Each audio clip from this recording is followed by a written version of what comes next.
IGE wins Hawaii Democratic Governor primary file. In this July 24, 2018, file photo, former U.S. Representative Ed Case greets evening commuters while campaigning for the U.S. congressional seat representing urban Honolulu. In Honolulu, Hawaii voters head to the polls this weekend for a primary election that will most likely settle the outcome of this year's major races. That's because the Democratic Party continues to overwhelmingly dominate Hawaii politics. AP photo, Audrey McAvoy, file, Honolulu, AP. Despite a challenging first term marked by both natural and man-made disasters, Hawaii Gov. David Ige won the Democratic primary in his bid for a second term in office Saturday, defeating U.S. Representative Colleen Hanabusa. Ige's administration fumbled through a false missile alert that sent the state into a panic in January, a major embarrassment for his administration. But the governor's handling of Kilauea volcano's latest eruption, which destroyed more than 700 homes and displaced thousands, as well as devastating flooding on Kauai, got him back on track and he came out ahead of Hanabusa. "It's been a grueling campaign," Ige said. "It's truly a heartwarming finish to a very, very challenging and exciting time." Ige said he expects to win the general election in November, but he's not going to take his challenger for granted. "I will not take anything for granted. We are going to gear up for another tough campaign, but we do believe that we have a vision and that the people have spoken," Ige said. The governor said Hanabusa called him and pledged her support, and that he looks forward to working with her and her supporters over the next several months. "The most important thing about the election is the fact that we gave people choices, and the people have spoken," said Hanabusa during her concession speech. "It was about giving people the choice." Hanabusa, who gave up her seat in Congress to challenge Ige, thanked the people that worked on her campaign. "You've given me everything," she said. "What we will start tomorrow as Democrats is hopefully the healing process," she said.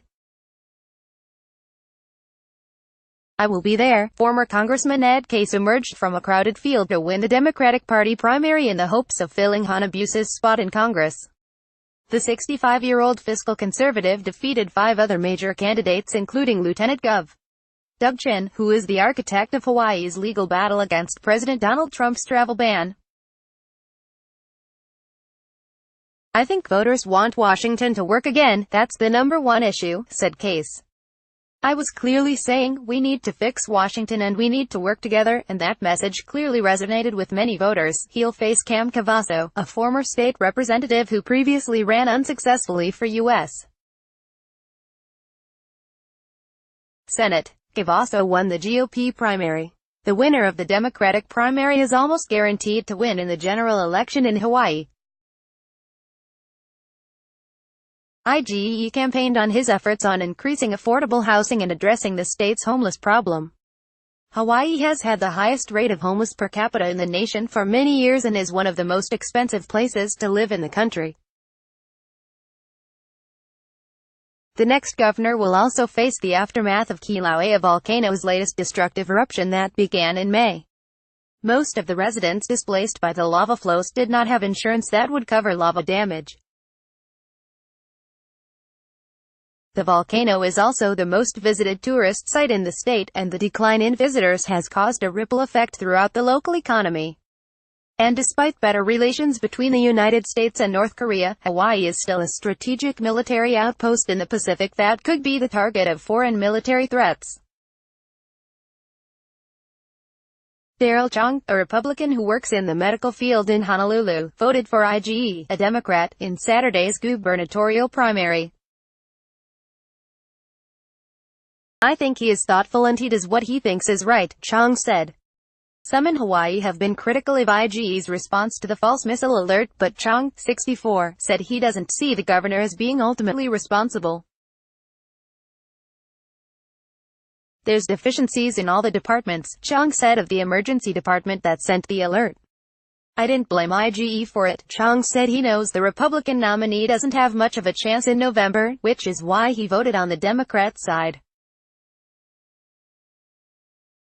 If he had voted within his party, he would have chosen State House Minority Leader State Rep. Andrea Tupola. I think Tupola is refreshing, Chong said. If I were going to vote in the Republican primary, I would have voted for her because she's a new voice and maybe she can bring about change. Tupola won the GOP nomination, defeating former Pearl Harbor nonprofit CEO Ray Laro and former state senator John Carroll. Tupola said she's excited to move forward to the general election. Once you step into the general, then it's any man's game, Tupola said.